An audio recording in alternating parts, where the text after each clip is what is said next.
तो अब वो चीज़ नहीं होगी। अभी ऑफिसर की डिस्क्रिप्शन पे है, मतलब आपकी जो फाइल लगेगी ऑफिसर उसको देखेगा और ऑफिसर पे डिपेंड करेगा कि वो आपको सिंगल एंट्री वीज़ा देगा, कितनी देर का वीज़ा देगा। ये सारे जो डिसीजन है अब वो ऑफिसर पे डिपेंड करेगा।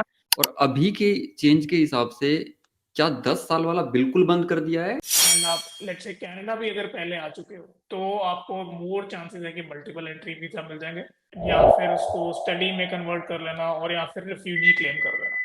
उन कंसल्टेंट के ऊपर बड़ी गाज गिरने वाली है। वो बिल्कुल। रडार पे आने वाले हैं मिनिस्ट्री के बोल रही। ठीक है, अब जो डॉक्यूमेंट्स लगते थे विजिटर वीज़ा लगाने में, उसमें कोई नया एडिशन हुआ है या फिर फंड्स जो दिखाने होते थे उसमें कोई नया एडिशन हुआ है अभी?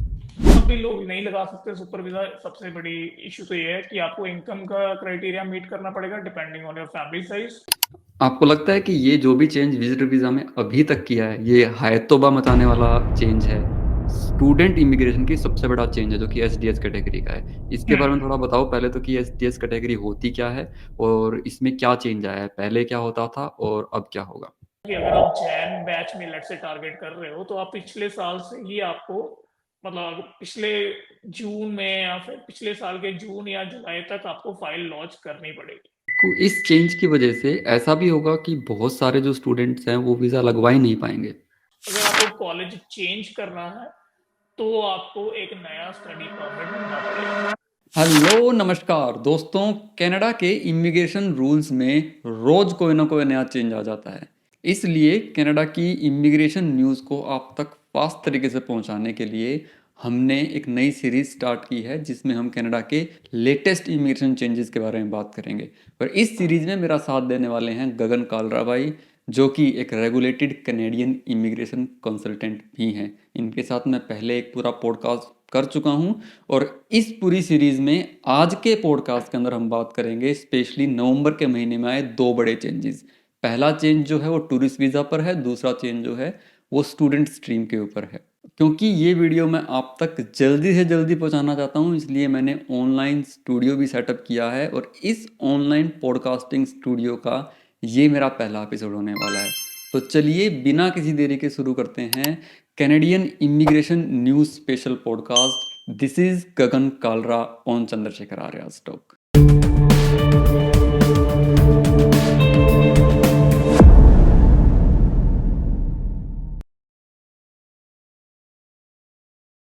गगन पाजी नमस्कार, सत श्री अकाल। आपका एक बार फिर से स्वागत है हमारी पॉडकास्ट सीरीज पे। क्या हाल चाल आज आपके? बढ़िया चंद्रपा जी, नमस्ते, सत श्री अकाल। आपका क्या हाल है? एकदम फर्स्ट क्लास है बाजी। लास्ट टाइम हमने डिस्कस किया था कि जितने भी नए चेंजेस कनाडा की इमिग्रेशन के आने हैं उसको हम जितना जल्दी हो पाएगा उतना जल्दी व्यूअर्स तक पहुंचाएंगे ताकि कोई भी न्यूज़ छूट ना जाए। और इसके लिए हमने ऑनलाइन सेटअप किया ताकि हम जल्दी कनेक्ट कर पाएं और जल्दी इंफॉर्मेशन डिसेमिनेट हो पाए। ऑनलाइन सीरीज में आप पहले गेस्ट हो, उसके लिए आपका thank you so much. No problem ji, any time. Okay, let's get started. Okay. अभी एक महीने के अंदर जब हमने पीछे पॉडकास्ट किया था उसको एक महीना भी नहीं हुआ है और बड़े बम्पर चेंज आ गए हैं, जो बड़ा धमाके चेंज आ गए हैं इमिग्रेशन के अंदर। लेट्स स्टार्ट करते हैं उसको। सबसे पहले मैं स्टार्ट करूंगा विजिटर वीज़ा से, क्योंकि मेरा खुद का पर्सनल इंटरेस्ट विजिटर वीज़ा में रहता है, क्योंकि बिल्कुल। स्टूडेंट अभी मैं हूं नहीं।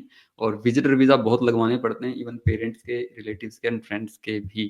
क्या चेंज है ये, इतना बड़ा चेंज क्यों माना जा रहा है इसको? ओके, सो हाँ जी, विजिटर वीजा में ऑब्वियसली चेंज आ गए हैं।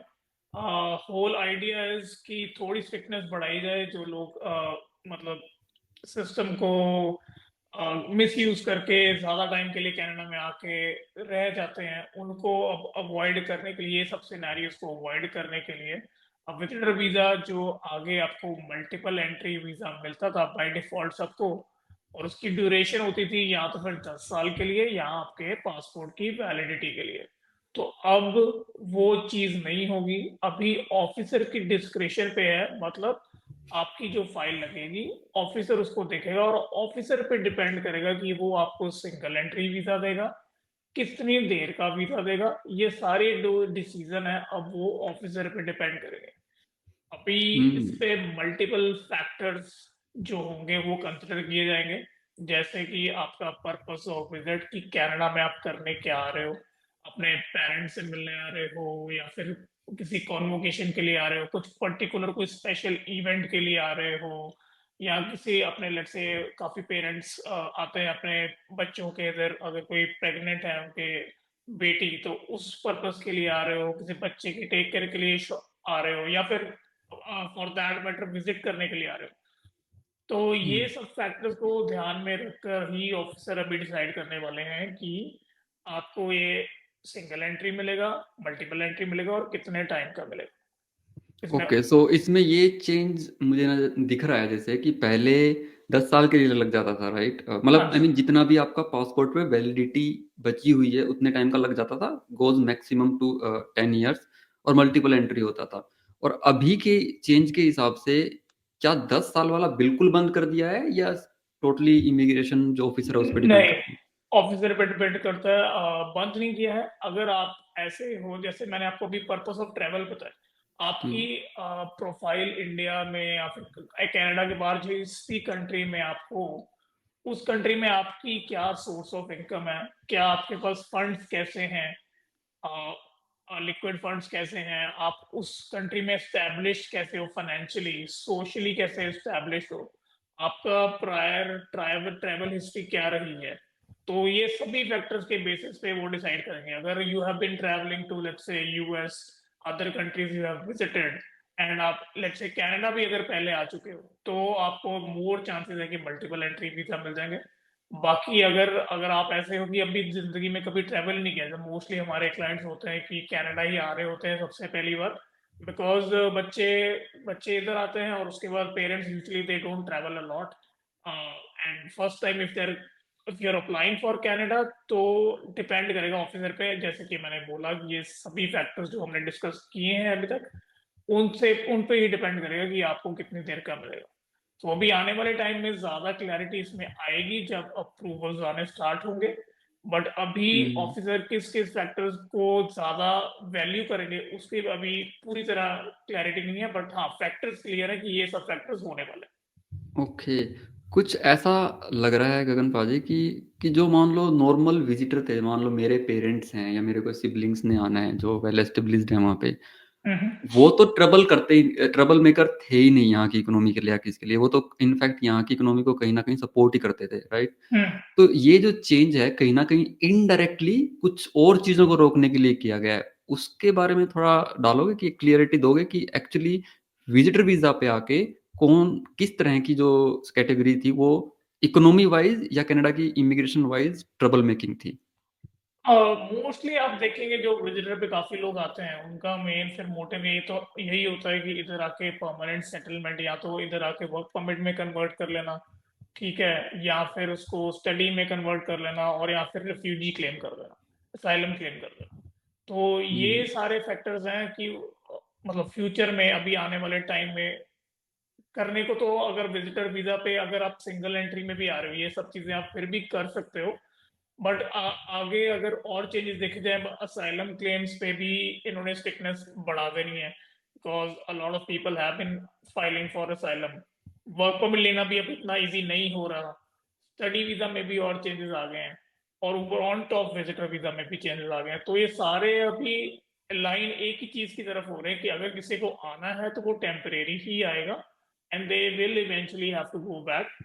Otherwise there hmm. Will be lot of रिpercussions कि अगर आप नहीं यहाँ से वापस जाते तो उसके काफी आपको नुकसान या खामियाजा भुगतना पड़ सकता ओके, ये बड़ा अच्छा पॉइंट आपने जो असाइलम वाला था वो मेंशन किया, क्योंकि अभी मैं रिसेंटली एक न्यूज़ पढ़ रहा था जिसमें मैक मिलर साहब ने, हमारे मिनिस्टर साहब ने एक लेटर लिखा है बोर्ड को जो आपका इमिग्रेशन जो है। हाँ कंसल्टेंट्स को जी। रेगुलेट करता है। उनको बोला है कि कुछ कंसल्टेंट जो हैं वो इसको वन ऑप्शन जो है वो शो करते हैं बच्चों को कि यस।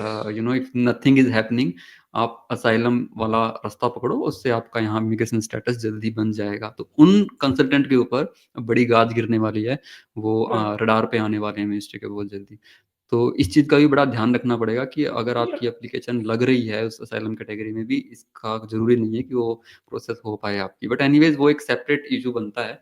हाँ। यहाँ ना विजिटर वीजा पे ही एक बिल्कुल सीधा सवाल आपसे पूछना है। जो जो जेन्युइन विजिटर वीजा हैं, यानी जो जेन्युइन हम्म। विजिटर्स हैं, उनके ऊपर ऑन रियल क्या इम्पैक्ट हो सकता है, या फिर उन पे कोई फर्क नहीं पड़ने वाला है? देखो, अगर तो आप जेन्युइन हो विजिटर और लेट्स से आप आ रहे हो कनाडा में और आपको एक टाइम का ट्रिप मिल गया, ठीक है, हम्म, लेट्स से आपको सिंगल एंट्री वीजा लग गया, तो ऑब्वियसली अगर आप सिंगल एंट्री वीजा पे एक बार आए हो और वापस चले जाओगे तो आपका एक बढ़िया रिकॉर्ड बन जाएगा इन इन कनाडा इमिग्रेशन की। हाँ, आपका अगर पहली बार वीजा लगा था, आप आए, आपने सारी जो उस विजिटर वीजा की कंडीशंस को मीट किया, आप टाइम पे आए और टाइम पे वापस गए, तो उसके हम्म, बाद अभी आने वाले टाइम में ही पता लगेगा। बट मेरे को ऐसा लगता है कि अगर आप सेकेंड टाइम अगर वीजा लगा रहे हो, डिपेंडिंग ऑन अगेन आपका पर्पस ऑफ ट्रेवल क्या होने वाला है, अगेन आपके फाइनेंशियल सारे फैक्टर्स जैसे हमने डिस्कस करिए, तो मेरे को लगता है चांसेस ये भी हो सकते हैं कि अगर आपने एक दो बारी अच्छा रिकॉर्ड दिखा दिया तो नेक्स्ट टाइम आपको मल्टीपल एंट्री भी मिल सकता है, बिकॉज ऑफिसर भी देखेगा कि ये he has been a frequent traveller and he has been good traveller. ठीक है, तो ओके, उस ओके, बेसिस पे आगे आपको मल्टीपल एंट्री और मे बी 10 साल का वीजा भी दोबारा से मिल जाए और आपके पासपोर्ट की वैलिडिटी। ठीक है। अब जो डॉक्यूमेंट्स लगते थे विजिटर वीज़ा लगाने में, उसमें कोई नया एडिशन हुआ है, या फिर फंड्स जो दिखाने होते थे उसमें कोई नया एडिशन हुआ है अभी? नहीं, फंड्स का देर इज नेवर बेंचमार्क की इतने दिखाने हैं, बट आपको कनाडा की इकोनॉमी के हिसाब से आपको खुद ही मतलब परमुटेशन कॉम्बिनेशन की कि अगर आ रहे हो आपका कितना खर्चा हो सकता है डिपेंडिंग ऑन ड्यूरेशन, उसके हिसाब हम्म, से जो भी अमाउंट है उस हिसाब से आप अपने अकाउंट में फंड रख सकते हो।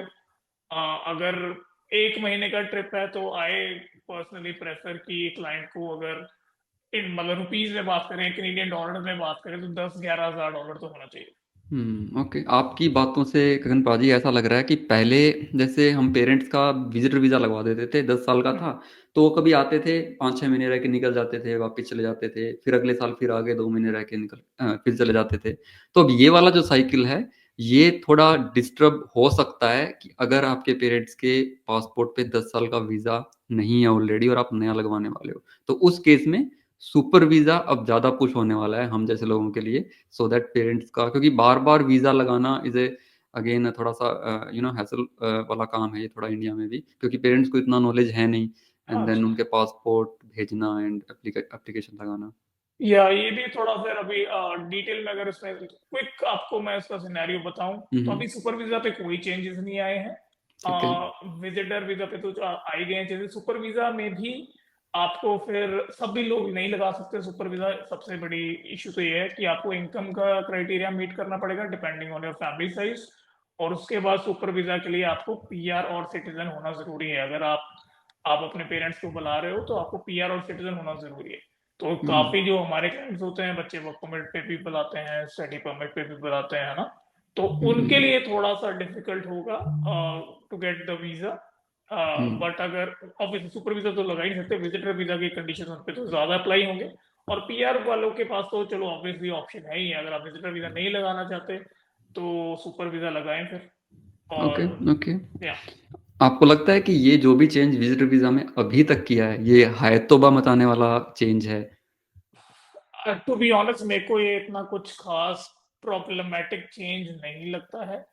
ऑल्दो लोगों को थोड़ा सा डिस्कम्फर्ट हो सकता है कि हाँ चलो मैंने अभी एक बारी जैसे गवर्नमेंट फी पे कर दी है और फिर मेरे को अगर दोबारा जाना है नेक्स्ट ईयर तो मेरे को फिर दोबारा सारा प्रोसेस करना पड़ेगा, दोबारा मेरे को सारे डॉक्यूमेंट्स लगाने पड़ेंगे, दोबारा फीस पे करनी पड़ेगी। तो हैसल तो है, but overall I would say कि इट्स बेनिफिट, मतलब कैनेडियन गवर्नमेंट ने अपने कंट्री की बेनिफिट्स ही देखने हैं, तो उनका जो डिसीजन है I think it's considering all those factors. तो हम्म, या एप्लीकेंट्स के लिए डेफिनेटली है हैसल, बट ओवरऑल अगर कैनेडियन इकोनॉमी कह लो या फिर आप कैनेडियन का जो इमिग्रेशन का भी हालात चल रहे हैं because of lot of people are in Canada right now, तो उसको मद्देनजर रखते हुए ये चेंज मेरे हिसाब से एक अच्छा चेंज है। Okay, okay. Let's move to the another category, जो कि स्टूडेंट की कैटेगरी है। और कुछ इन्फ्लुएंसर और कुछ सोशल मीडिया के जो बंदे हैं, वो तो इस न्यूज़ को ऐसे प्रिटेंड कर रहे हैं कि जैसे कि रिसेंट टाइम की स्टूडेंट इमिग्रेशन की सबसे बड़ा चेंज है, जो कि एसडीएस कैटेगरी का है। इसके बारे में थोड़ा बताओ पहले तो कि एसडीएस कैटेगरी होती क्या है, और इसमें क्या चेंज आया है, पहले क्या होता था और अब क्या होगा? ओके, तो एसडीएस कैटेगरी, इसका अगर फुल फॉर्म की बात करें तो स्टूडेंट डायरेक्ट स्ट्रीम होता है। इसमें अभी एग्जांपल के तौर पे 7-8 कंट्रीज एलिजिबल होती थी, सारी दुनिया की कंट्रीज नहीं एलिजिबल होती थी। और वो जो कंट्रीज पिक हुई हुई थी वो इसलिए हुई थी इस कैटेगरी के लिए बिकॉज इन कंट्रीज से ज्यादा एप्लीकेशन स्टडी वीजा में लगती है। तो एग्जांपल के तौर पे इंडिया का एग्जांपल मैं लेना चाहूंगा, तो इंडिया में ये वाली स्ट्रीम है एलिजिबल थी। तो इस स्ट्रीम का मेनली मतलब ये है कि अगर इस स्ट्रीम में आपको फाइल लगानी है तो एक काफी फास्टर प्रोसेसिंग के बेसिस पे आपकी ये फाइल्स प्रोसेस होती रही। ठीक है। अभी ऑफ लेट तो चलो इसका भी प्रोसेसिंग टाइम काफी डिलेड हो गया है, बट इसमें जो रिक्वायरमेंट्स होती थी कैंडिडेट्स की, एक तो आप ऑब्वियसली जो कंट्रीज एलिजिबल है उस कंट्री से होने चाहिए। सेकंड, आपको 1 साल की ट्यूशन फी पे करनी पड़ती थी, जीआईसी लेना पड़ता था, और आपके आईएलटीएस में हर एक मॉड्यूल में मिनिमम 6 बैंड्स आने चाहिए। अगर ये कंडीशंस आप फुलफिल करोगे तभी आप इसमें लगा सकते हो फाइल, नहीं तो नहीं लगा सकते स्टूडेंट डायरेक्ट स्ट्रीम। तो अभी ये स्ट्रीम को बंद कर दिया गया है, तो अभी नॉर्मली अब जो भी बच्चे फाइल लगाएंगे वो नॉर्मल स्टडी परमिट की जो एप्लीकेशन होती है वो उसके बेसिस पे लगाएंगे। अभी इसका डाउन साइड ये है कि प्रोसेसिंग टाइम्स विल बिकम, मतलब वो गेस करने मुश्किल हो जाएंगे। सो अगर आप स्टूडेंट हूँ, अगर मैं आगे 3 महीने पहले लगा रहा था फाइल स्टडी वीजा की to come to Canada, I need to plan at least 6-7 months in advance, क्योंकि नॉर्मल जो हम्म। स्टडी परमिट की प्रोसेसिंग टाइम होती है एप्लीकेशन की, एक्सेप्ट एसडीएस, उसकी टाइमलाइन ज्यादा होती है। तो या वो फैक्टर अभी ध्यान रखना होगा कि अगर आप जैन बैच में लेट से टारगेट कर रहे हो तो आप पिछले साल से ही आपको, मतलब पिछले जून में या फिर पिछले साल के जून या जुलाई तक आपको फाइल लॉन्च करनी पड़ेगी। तो ओके, तो टाइम आप मेन जो इसका बेनिफिट था इस कैटेगरी का वो टाइम का था कि इसमें टाइम, लगती थी तो जल्दी आपकी फाइल लग जाती थी, right? and obviously because everybody was not able to get 6 each in all four hmm. four modules, तो हम्म। वो फिल्टर आउट भी हो जाते थे कि हाँ भाई अगर आपका नहीं जो आ रहे 6 सीरियस। बैंड तो 5.5 वाले वो फिर नॉर्मल्स कैटेगरी से जाते थे, और 6-6 वाले सारे ही एसडीएस में जाते हम्म। थे। बट अब थोड़ा सा हर के, कॉम्पिटिटिव था वो। हाँ अब हर किसी की file normal study permit application जैसे लगती है उसमें लगेगी। तो इसको इस चेंज की वजह से ऐसा भी होगा कि बहुत सारे जो स्टूडेंट्स हैं वो वीज़ा लगवा ही नहीं पाएंगे। अभी नहीं, ऐसा कुछ नहीं है। सभी वीजा लगा सकते हैं, बस थोड़ा एडवांस में लगाना होगा। बाकी इट्स अ डिफरेंट कॉन्वर्सेशन अभी, बिकॉज आपको जैसे पता है, आई थिंक हमने लास्ट वीडियो में शायद डिस्कस किया था कि पीजीडब्ल्यूपी के भी इन्होंने फील्ड डिफाइन कर दिए हैं, कोर्सेज डिफाइन कर दिए हैं। अगर आप उन कोर्सेज में अब फाइल लगाओगे तभी आपको आगे जाके पोस्ट ग्रेड वर्क परमिट मिलेगा। नहीं तो अगर हम्म। आप नॉर्मल किसी बिजनेस डिप्लोमा में स्टडी करने आ रहे हो कनाडा में तो आपको पीजीडब्ल्यूपी नहीं मिलेगा। तो करेक्ट। मेन जो फैक्टर फिल्टर आउट करेगा ना स्टूडेंट्स को, वो ये वाला फैक्टर करेगा कि अगर किसी को बिजनेस डिप्लोमा लेना है तो उसको पीजीडब्ल्यूपी नहीं मिलेगा, तो मे बी वो स्टूडेंट अब मे बी अप्लाई ना करे, बिकॉज अब सबको पता है अगर किसी को कनाडा में आना है तो अगर 40-50 हजार डॉलर पढ़ाई में लगाने हैं तो उसको उसके बाद वर्क परमिट भी चाहिए ताकि वो पैसे कमा के अपना एक्सपेंस गेन, अपने एक्सपेंस को वापस पूरा भी कर सके, और उसके बाद hmm. Eventually they can look for PR in future. Okay. Okay, तो इससे ओवरऑल जो चेंज आएगा वो सर्टेन कंट्रीज को आएगा जिसमें से इंडिया एक एक बड़ी कंट्री होने वाली है। बिल्कुल। क्विकली ऐसा बता सकते हो कि इस कैटेगरी के बंद होने से बच्चों के पास दूसरे क्या ऑप्शंस हैं जिससे उनको ज़्यादा नुकसान ना हो? इस कैटेगरी के बंद होने से मेरे हिसाब से तो मतलब एक प्रोसेसिंग टाइम का ही है फर्क।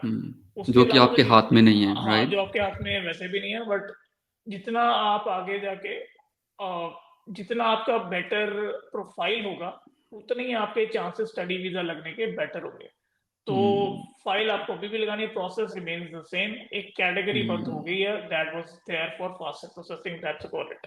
ओके। ओके, तो जब ये अभी जैसे नॉर्मल कैटेगरी में जब वीज़ा लगने वाले हैं, फाइल लगने वाली है, अगर किसी बच्चे की आइल्स के स्कोर बेटर हैं, एकेडमिक हम्म। स्कोर बेटर हैं, उसका हम्म। एसओपी बेटर है, तो हम्म। वैसे भी चांसेस हैं कि उसकी फाइल जो है जल्दी प्रोसेस होगी? नहीं, ऐसा कुछ नहीं होगा। अप्रूवल के हम्म। चांसेस बेटर हो सकते हैं, but processing hmm. Time depends case by case. वो उसमें आपकी प्रोफाइल बेटर है, उस पर नहीं डिपेंड करता कि आपका प्रोफाइल जल्दी प्रोसेस हो जाएगा। उस हम्म। पे प्रोफाइल बेटर होने का मतलब ये है कि आपका वीजा अप्रूवल के चांसेस बढ़ जाएंगे। Okay okay. इस कैटेगरी के अंदर, इस न्यूज़ के अंदर हमने कोई ऐसा पॉइंट मिस किया है जो बच्चों को जरूर जानना चाहिए? I think we have discussed most of the things, but एक चीज बस अगेन रीइटरेटिंग कि आप अगर लगा रहे हो फाइल तो you need to plan well in advance. तो फाइल आपकी एटलीस्ट आपका स्टडी सेशन शुरू होने के 6 महीने पहले लग जानी चाहिए मिनिमम। 7-8 महीने हम्म। इवन बेटर, 6 महीने पहले लग जानी चाहिए। तो अब वो नहीं है कि फटाक से बच्चों ने सोचा हाँ और मतलब दो कि तीन महीने में हम यहाँ आ गए, या राइट? वो थोड़ा सा प्रोसेसिंग में होगा delay. Okay, well and good. Upcoming time में, जो रिसेंट टाइम है, फ्यू वीक्स में, और कोई बड़ा चेंज एक्सपेक्ट कर रहे हो?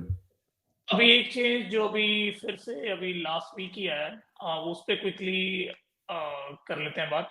तो जी। एक तो जो एलिजिबल स्टूडेंट्स हैं कनाडा में जो अभी फुल टाइम स्टडी कर रहे हैं, प्रॉपर अपनी क्लासेस लगा रहे हैं, वो अब एलिजिबल हो जाएंगे 24 आवर्स पर वीक काम करने के। हम्म। और सेकंड जो बड़ा चेंज आया है वो ये है कि जो बच्चे लेट्स से इधर ऑलरेडी पढ़ाई कर रहे हैं या फिर कोर्स लेकर इंडिया से इधर आ गए हैं, किसी भी कंट्री से इधर आ गए हैं, और उन्होंने इवेंचुअली कोर्स को अपने चेंज करना है। तो पहले क्या होता था, आप सिर्फ एक अपने जीसी के अकाउंट में जाके अपना डीएलआई अपडेट कर देते थे या वेब फॉर्म के थ्रू डीएलआई अपडेट कर देते थे। बट अब वो नहीं होगा। अब अगर आपको कोर्स या सॉरी कोर्स नहीं, कॉलेज, अगर आपको कॉलेज चेंज करना है तो आपको एक नया स्टडी परमिट लेना पड़ेगा। तो एक और ये भी, हर्डल। हाँ जी, एक और हर्डल है। तो पहले बच्चे क्या करते थे, प्राइवेट कॉलेजेस में एडमिशन लेके आ जाते थे, अब तो चलो वो कंप्लीटली बंद हो गया।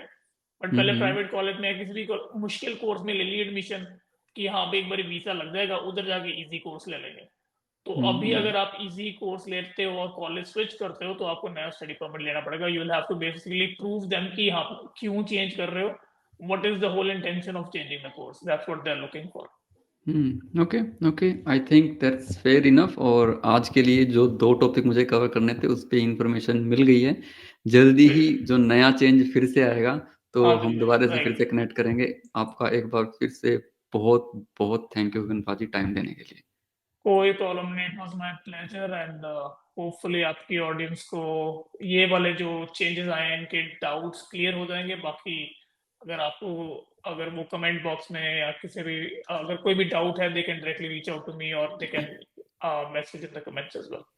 For sure.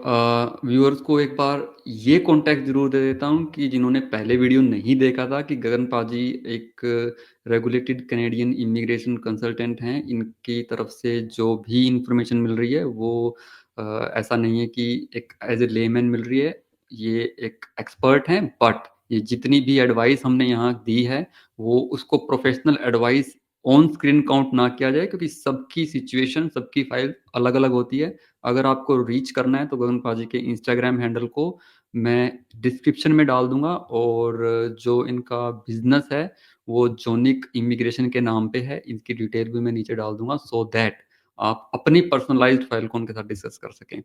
This is from my side. Thank you once again Gagan पाजी, आपको अगले किसी वीडियो में फिर से मिलेंगे। Thanks again. Okay, nice meeting you buddy, and yeah, take care, have a good weekend. Thank you thank you. Okay. So guys, ये था आज का क्विक वीडियो। अब क्योंकि मैंने पहले से ही प्लान किया था कि इमिग्रेशन कैटेगरी हॉट हो रही है अभी, इसकी जितनी भी न्यूज़ आ रही हैं उनको हम बड़ी क्विकली आप तक पहुंचाएंगे और एक्सपर्ट व्यूज़ के साथ पहुंचाएंगे, इसलिए इस ऑनलाइन स्टूडियो की मैंने शुरुआत की है। और आगे भी आपके लिए ऐसी न्यूज़ आती रहेंगी। अगर आपने अभी तक चैनल को सब्सक्राइब नहीं किया है, this is the right time, आप चैनल को सब्सक्राइब कर दीजिए। इस न्यूज़ को अपने सभी फ्रेंड्स और फैमिली के व्हाट्सएप ग्रुप में शेयर कर दीजिए ताकि सही इन्फॉर्मेशन सब तक पहुंच जाए। अगले वीडियो में फिर मिलेंगे, तब तक के लिए आपका दिन शुभ हो, आपकी सेहत अच्छी रहे और आप निरंतर प्रगति करते रहें। जय राम जी की।